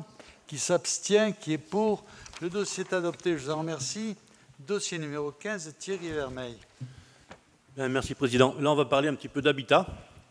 Et il s'agit de la signature de la convention pluriannuelle du projet de renouvellement urbain d'intérêt général régional du quartier de l'Aigle-Orange. Alors, cette convention, vous l'avez reçue par le WeTransfer dans son intégralité. Bon, c'est sûr que c'est un gros document, il fait 62 pages, mais vous y trouverez, pour ceux qui n'ont pas eu le temps de le regarder, beaucoup d'éléments et d'informations très intéressantes sur ce projet. Donc, la résidence de l'Aigle, propriété du bailleur social Wallis Habitat, est concernée par un projet de renouvellement urbain d'intérêt régional cofinancé par l'ANRU. Ce projet a été validé par les partenaires financeurs lors du comité d'engagement réuni le 16 octobre 2020. Il est porté par la ville d'Orange, tandis que la communauté de communes du Pays réuni d'Orange en est partenaire et financeur au titre de ses compétences, notamment en matière de politique du logement, du cadre de vie et d'aménagement de l'espace. La Convention traduit de manière opérationnelle ce projet et prévoit le financement de l'ingénierie et de la communication autour du projet, la démolition de 5 bâtiments, la requalification des 10 autres, ainsi que du local central. La création de 3 nouvelles voiries, le réaménagement des espaces extérieurs, ainsi que la création de 87 logements locatifs sociaux en reconstitution de l'offre en dehors du dit quartier. De nouveaux logements en accession financés par le secteur privé seront par ailleurs réalisés aux abords du quartier, tandis que le secteur commercial de la Violette, situé de l'autre côté de la RN7, évoluera parallèlement au secteur de l'Aigle. Le montant des travaux conventionnés s'élève à 30 millions d'euros TTC, dont 1,3 million par la CCPRO pour les nouvelles voiries. La convention sera mise en œuvre de 2021 à 2029. Pour l'acter, il est nécessaire que la CCPRO, représentée par le Conseil communautaire, partenaire et financeur, autorise Monsieur le Président à signer, ainsi que ses annexes, ses futurs avenants et toutes pièces administratives. Est-ce qu'il y a des questions? Oui. Monsieur le vice-président, bien sûr, nous nous réjouissons de voir que ce dossier avance enfin, mais ça, on ne va pas se répéter, on l'avait déjà dit plusieurs fois. Je pense que là, nous pouvons signaler quand même que vos amis d'Orange doivent se réjouir de l'efficacité du dispositif du gouvernement depuis qu'ils ont enfin accepté de signer le contrat de la politique de la ville, car c'est 30 millions d'euros qui vont venir sur notre commune et notre communauté de communes, avec une participation de la ville de 0,76% et une participation de la communauté de communes de 4,3%. Donc merci l'État français, merci notre système démocratique de solidarité des territoires. J'espère que pour une fois, nous pourrons enfin le souligner ensemble. Donc malgré toutes ces bonnes nouvelles, j'allais dire, ces bonnes annonces, parce qu'il va falloir effectivement passer dans le concret, mais malgré toutes ces bonnes annonces, nous nous abstiendrons sur ce dossier, pas pour le dossier en lui-même, mais pour une question que j'ai posée à plusieurs reprises et auxquelles je n'ai pas encore eu de réponse. Il s'agit, dans cette délibération, vous avez glissé subrepticement la question du secteur commercial de la Violette. Le 7 juin, en conseil municipal, j'ai posé la question à M. Sabon de la surface allouée pour la nouvelle zone commerciale de la Violette. J'ai eu comme réponse quelques petits commerces de plus. Donc je repose ma question très clairement. De quelle superficie va être agrandie la zone commerciale de la Violette? Première chose. Je rappelle à ce sujet que sur Orange, nous sommes à saturation commerciale et par voie de conséquence sur notre communauté de communes. Et que le dernier rapport de la Cour régionale des comptes fait état de 65 commerces fermés dans le centre-ville d'Orange. Je rappelle aussi que le SCOT du bassin de vie de notre intercommunalité préconise la diminution des surfaces commerciales au profit du logement et des entreprises. J'invite d'ailleurs M. Yann Bompard à ne pas confondre développement économique et développement de zones commerciales comme au précédent conseil municipal. Concernant les travaux du secteur de la Violette, évoluant, je vous cite, parallèlement au secteur de l'Aigle, Nous tenons à voir le décompte précis des engagements financiers sur ce dossier, sachant que je ne pense pas que les contribuables d'Orange apprécieraient que leurs impôts servent à financer des intérêts privés. C'est juste par mesure de précaution. Voilà, un contrôle normal dans une démocratie. Il y a Mme Alouis qui veut prendre la parole. Oui, je ne souhaitais pas intervenir parce que bon, j'étais favorable au dossier, mais c'est Carole Normani qui, donnant son avis sur un dossier, me pousse à donner le mien. Quand nous avons eu le projet comment dire, porté par Intermarché, c'était en octobre, j'arrive plus à me rappeler l'année. En fait, je m'étais opposée au projet qui nous était proposé parce que je trouvais qu'il était surdimensionné et qu'il mettait en concurrence directe les commerçants du centre-ville. Et donc à l'époque, il y avait eu un avis défavorable, mais pour ma part, à cette époque, j'avais bien précisé que j'étais favorable à un nouveau projet commercial sur tout un espace qui est un espace privé, puisque l'ensemble des terrains appartiennent à la société, je ne me rappelle plus le nom, là, qui gère les Intermarchés. Et donc, je considérais que le nord d'Orange devait revoir cette zone commerciale parce que actuellement, ce n'est pas satisfaisant en fait. Le projet en l'état, il a 15 ou 20 ans. Moi, quand j'ai signé l'acte de vente de la maison où je suis actuellement, c'est-à-dire que c'était il y a une dizaine d'années, plus, 13 ans, le notaire m'a fait part du projet qu'il y avait à la Violette. Et donc, en fait, ce projet, il peine à voir le jour, mais il y a nécessité qu'il y ait un vrai projet à taille, comment dire, dans une taille qui corresponde aux besoins de la ville d'Orange et qui ne mettent pas en concurrence le centre-ville d'Orange. Mais ça, de ce point de vue, il y a quand même des opérateurs qui travaillent sur ces questions de manière commerciale et on ne peut pas non plus laisser cette zone en l'état. Voilà. Entre la situation actuelle et un projet commercial surdimensionné, je pense qu'on peut trouver le juste milieu qui permette que l'entrée des quartiers nord d'Orange soit revalorisée. Y a-t-il d'autres questions? Qui veut intervenir là-dessus? Oui, mais je vais vous répondre à ce que je vous ai répondu il y a quelques jours. Je vous ai dit que la grande ancienne qui est située au nord d'Orange n'aurait pas de mètres carrés supplémentaires, c'est simplement décalé un peu plus vers le nord. Vous vous rappelez que je vous ai dit ça, hein? Ensuite, non, vous m'aviez dit exactement quelques petits commerces de plus. Attendez, voilà. Vous permettez que je réponde? Donc, je vous ai dit qu'en mètre carré, le supermarché n'augmenterait pas. Ensuite, je vous ai dit qu'éventuellement, il y aurait peut-être des commerces. Alors, quand je dis commerce, j'entends une pompe essence, j'entends qu'il va y avoir une entreprise de pneumatiques, etc., etc. Je n'entendais pas dans le sens de commerce qui pourrait faire directement concurrence avec les petits commerces du centre-ville.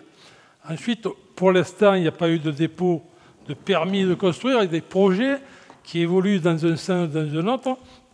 Et n'importe comment aussi, vous avez parlé de la désertification des petits commerces du centre-ville. Je vous répète que d'ici un mois ou deux, une dizaine de commerces vont rouvrir, que dans les mandats suivants, chaque année, il y aura entre 10 et 12 commerces qui vont rouvrir. Donc, vous voyez qu'on s'occupe du problème. Voilà, ma réponse. Oui, alors, j'aimerais bien avoir les informations. Attendez, madame. Oui. On n'a pas de conversation tous les deux. Je vous réponds ce que j'ai à vous répondre. Et ensuite, monsieur le maire décide si vous pouvez continuer ou pas. Rapidement. Bon, premier point, si je faisais du mauvais esprit comme vous, Madame Normani, je dirais que comme c'est le groupe Carrefour qui s'est plaint de l'extension de la zone de la Violette et qu'on sait tous que Carrefour est tenu par Alexandre Bompard, peut-être est-ce un cousin, mais qui est un proche d'Emmanuel Macron, on pourrait dire que peut-être c'est vous qui voulez absolument pas que la zone ouvre parce qu'on ne sait jamais. Voilà, si on veut faire du mauvais esprit en disant il y a de la rétrocommission si ou je sais pas quoi, c'est sans fin si vous voulez. C'est pas digne du débat démocratique. Vous pouvez pas passer votre temps à faire des sous-entendus, des machins, c'est ridicule. Bon, ça c'est le premier point. Le deuxième point, mais quelle honte de dire merci au gouvernement. Charlemagne avait sorti un capitulaire, donc c'est 800 et des patates. Hein. Il avait dit, si un juge met trop de temps à vous rendre justice, vous irez vivre chez lui à ses frais et à ses crochets. Ça fait 25 ans que les gens de l'Aigle, alors là pour le coup je parlerai sous le contrôle de Madame Alouis, attendent désespérément qu'on leur sorte de leur trou. Pas de notre fête, on a déjà eu cette conversation 25 fois. Et aujourd'hui, après que les politiciens nationaux aient pris en otage les gens de l'Aigle, et que maintenant, on ne peut plus pousser les délais. Vous voulez qu'on dise merci au gouvernement? Mais enfin, c'est bien la moindre des choses. Ça devrait faire 25 ans qu'il aurait dû faire ses travaux. C'est honteux de dire ça. Bon, je vais tu as fini? Bon, je vais répondre. D'abord, sur le terme « d'enfin », j'ai noté votre « enfin » dans votre première phrase. Mais « enfin », il faut l'adresser à qui? À qui faut-il adresser ces regrets de ces retards incessants? Non, je vous pose une question, mais c'est une figure de style. Hein, c'est une figure de style. Parce que qui c'est les propriétaires? C'est pas la ville d'Orange. Qui c'est qui freine depuis 25 ans? C'est le propriétaire.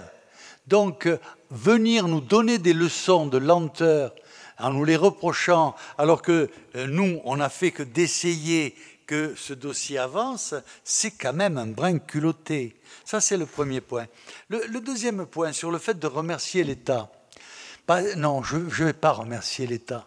Je ne vais pas remercier l'État parce que le drame de ce quartier, c'est que c'est le grand remplacement et que ce que nous avons parié avec Monsieur le Préfet, c'est que les nouveaux habitants, ce ne sera pas à nouveau une accentuation du grand remplacement. Le grand remplacement mais ça sera de la mixité. Ça sera de la mixité. Parce qu'aujourd'hui, on nous demande de mettre la mixité.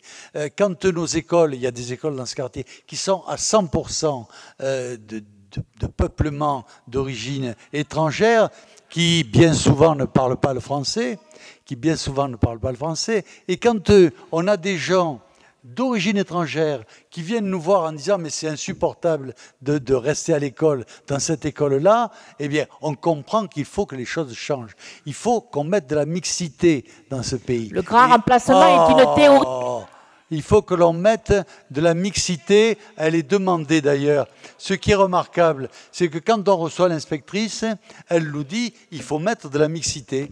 Ben oui, on lui dit « on voudrait bien, mais on peut point ». On peut point.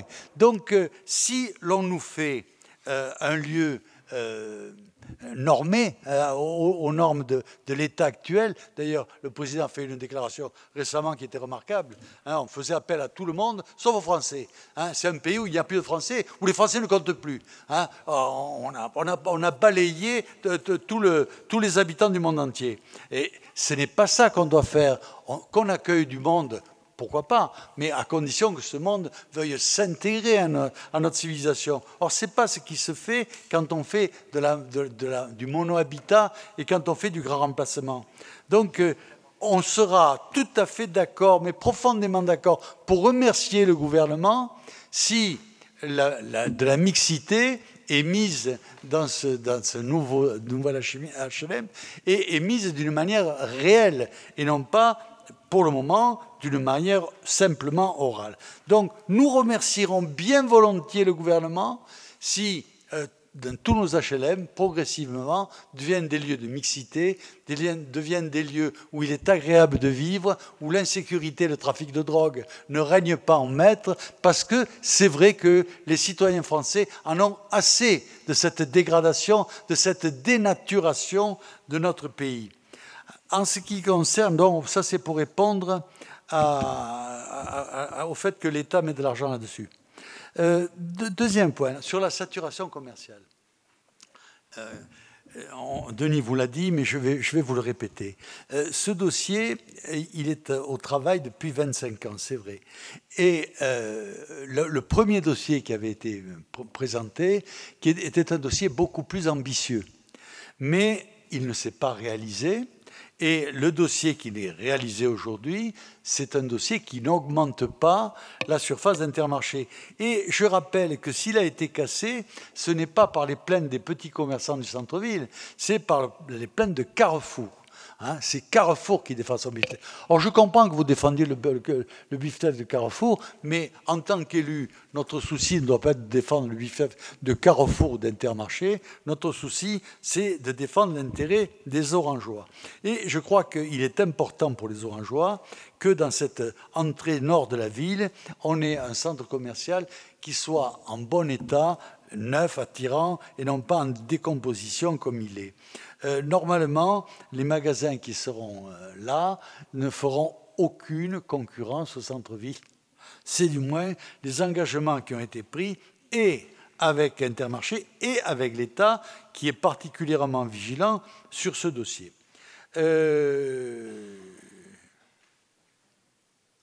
Alors, les partis, mais ça ne nous gêne pas trop. C'est vrai que les dossiers... C'est vrai qu'Orange a trop de grandes surfaces, mais ce n'est pas tellement Orange qui a trop de grandes surfaces. C'est surtout Avignon, la zone d'Avignon. Parce que la zone d'Avignon est tellement étendue qu'elle sécrète ses propres virus pour être détruite. Ce n'est pas le cas Orange, où on a un développement qui est cohérent, mais c'est vrai qu'il faut être vigilant. C'est pour ça que dans le SCOT, l'ensemble des maires du Vaucluse avaient décidé de geler les grandes surfaces commerciales et nous respectons cet engagement, très volontiers d'ailleurs. Bon, mais je crois qu'on a fait le tour. On passe au vote. Qui est contre ? Qui c'est qui voulait parler encore? Ah ben, Marcel. Ça ne marche pas ton téléphone?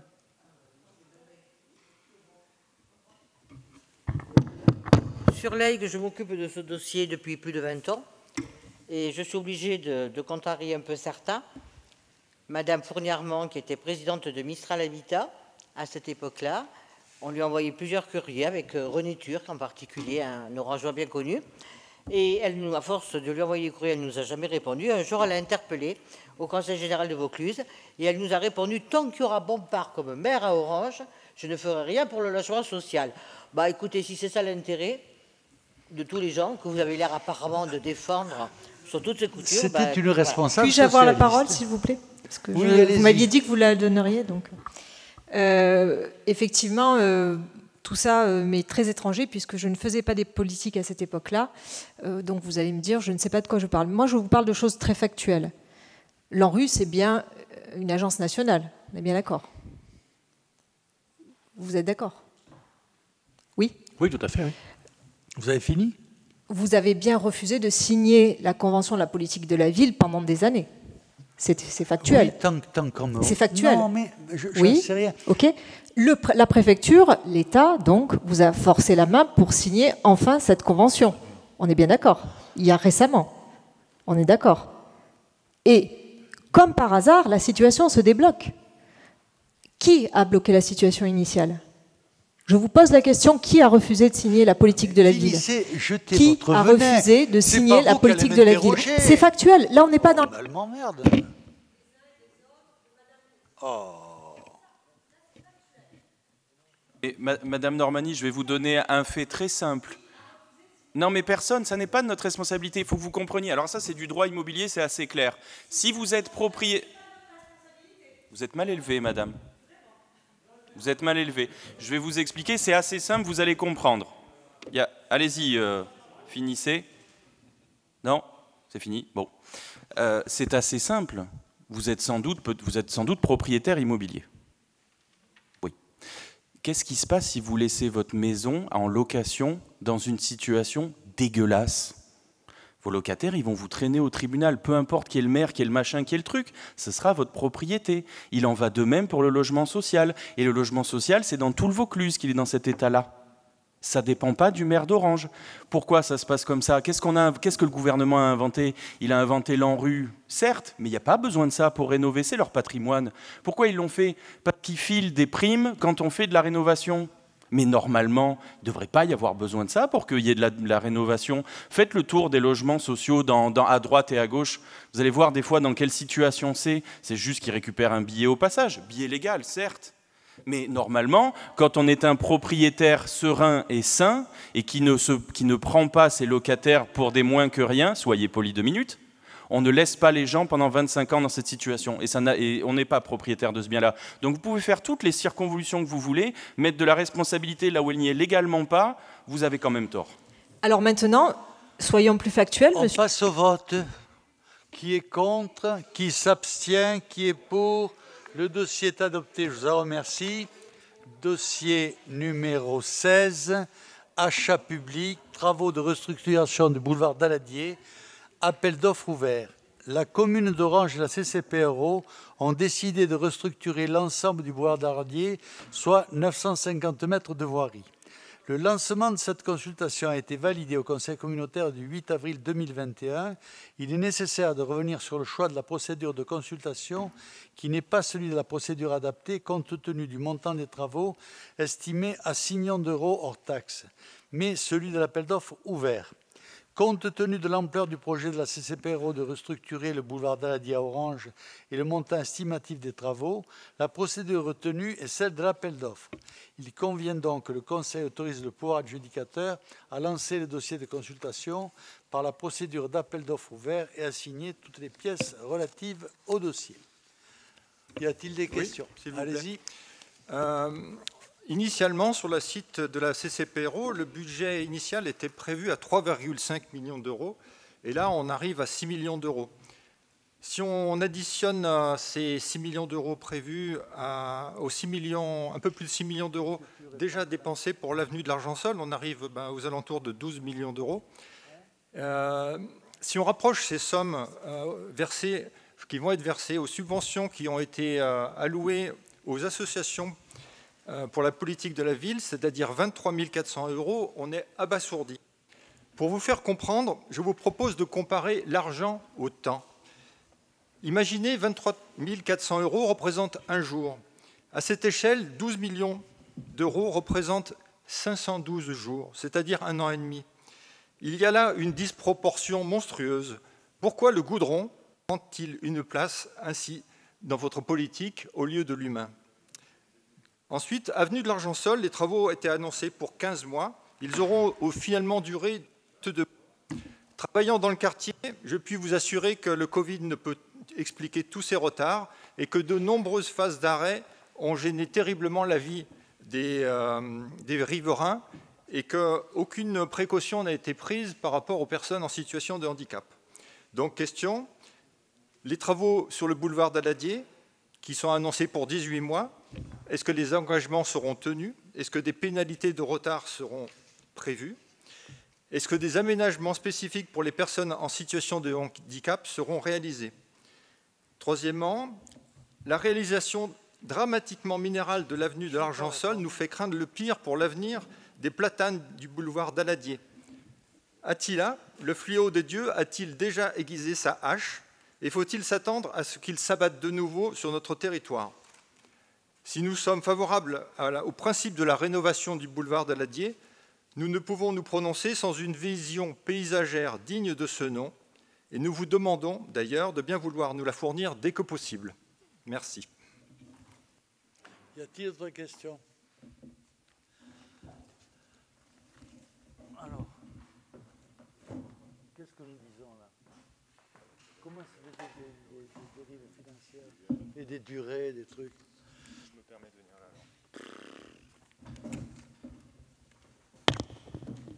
Je me permets d'intervenir juste sur la petite technique de Daladier. Donc Daladier, il y avait une première estimation, mais qui qui n'est pas en fait à la hauteur de ce qu'on a prévu maintenant. Donc le projet a sacrément évolué, puisque là on a comme ambition de caler à la fois des espaces piétons cycles, surtout linéaires. Il y a plus de réseaux que prévu à reprendre, puisque les investigations complémentaires qu'on a réalisées ont amené à voir qu'il y avait beaucoup plus de réseaux que prévu. Donc l'augmentation du prix est conditionnée par les analyses complémentaires et la technique qu'on va mettre derrière. D'un point de vue paysager, le dossier est en instruction et a été co-construit avec les ABF. Donc là, on attend le retour du permis d'aménager qu'on a déposé avec les ABF. Et après, si le Conseil le souhaite, bien sûr, on pourra communiquer sur ce projet-là. Bon, je ne sais pas si ça vous satisfait, mais ce qu'il faut savoir, c'est que c'est un projet qui, comme tous les projets que nous faisons, ne sont pas que d'un projet de goudron. Il y a la rénovation de l'ensemble des réseaux. Ce sont des réseaux qui datent de 50 ou 60 ans. Ce sont des réseaux qui datent de 50 ou 60 ans. Il serait incongru de ne pas les refaire, d'autant que de nombreux réseaux ne sont pas, de nombreuses maisons ne sont pas branchées sur ces réseaux, dont se jette directement dans la Maine, ce qui est une pollution extrêmement importante. Donc, on fait ce que l'on doit et les prix, ils sont ce qu'ils sont. Chez nous, la règle est simple, on fait des appels d'offres où c'est le moins 10 ans qui gagne, dont la concurrence est claire, elle n'est pas détournée par l'avis des élus qui pourraient vouloir favoriser telle ou telle structure financière pour des raisons qui leur seraient propres. On ne peut pas faire ça, c'est le moins 10 ans. Donc le moins 10 ans, c'est bien clair, il n'y a pas de tricherie possible, même si ce n'est pas compréhensible par la justice. Notre souci n'est pas que de faire du goudron, mais si on ne veut pas faire du goudron orange, la ville va se décomposer. C'est peut-être votre objectif, mais nous, non. Nous, on a fait de cette ville la plus belle ville du Vaucluse et peut-être de Provence, et on tient à continuer dans cet objectif. Par contre, des pénalités de retard, elles sont toujours prévues, systématiquement, dans nos travaux, elles sont prévues, mais il faut que vous sachiez que, par exemple, en cas de force majeure, comme le Covid, eh bien, les pénalités ne s'appliquent pas. Il faut savoir aussi que, pour les platanes, que les platanes qui sont sur la voie, qui sont sur les trottoirs, seront enlevés, mais les platanes qui sont dans la Maine seront conservés. Et normalement, on présente le dossier à la population. Il y aura une présentation vers quand? Il y aura une présentation à la population vers septembre, donc vous pourrez venir voir, vous aurez le projet de visu. Les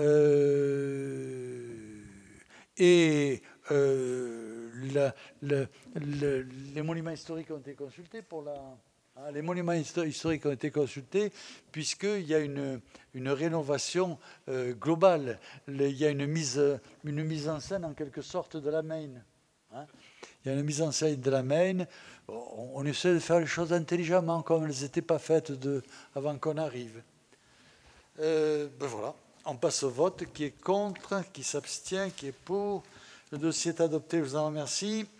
Dossier numéro 17. Obligation de télétransmission des actes avenant à la Convention, modification des rubriques 8 et 9. La transmission électronique des actes soumis à obligation de transmission au contrôle de légalité est obligatoire pour les communes de 50 000 habitants, les départements, les régions et les établissements publics de coopération intercommunale à fiscalité propre. Les collectivités territoriales ont été sollicitées par l'État pour que les actes administratifs et les documents budgétaires soient désormais transmis par voie électronique en remplacement de la forme papier. La CCPRO souhaite poursuivre son engagement dans la dématérialisation de la transmission de ces actes soumis au contrôle de légalité à la préfecture. L'article 128 de la loi 2015-991 du 7 août 2015 précise que ces dispositions sont applicables dans un délai de 5 ans à compter de la promulgation de la loi NOTRe, sauf par le 7 août 2020. Le courrier de la préfecture de Vaucluse, en date du 11 mai 2021, donne obligation au service de la CCPRO de procéder à l'envoi par télétransmission des actes des rubriques numéro 8, domaine de compétences par thème, et numéro 9, autres domaines de compétences. Il convient que le conseil communautaire approuve l'avenant à la convention. Y a-t-il des questions? Pas de questions. On passe au vote. Qui est contre? Qui s'abstient? Qui est pour? Le dossier est adopté. Je vous en remercie. Et la séance est levée.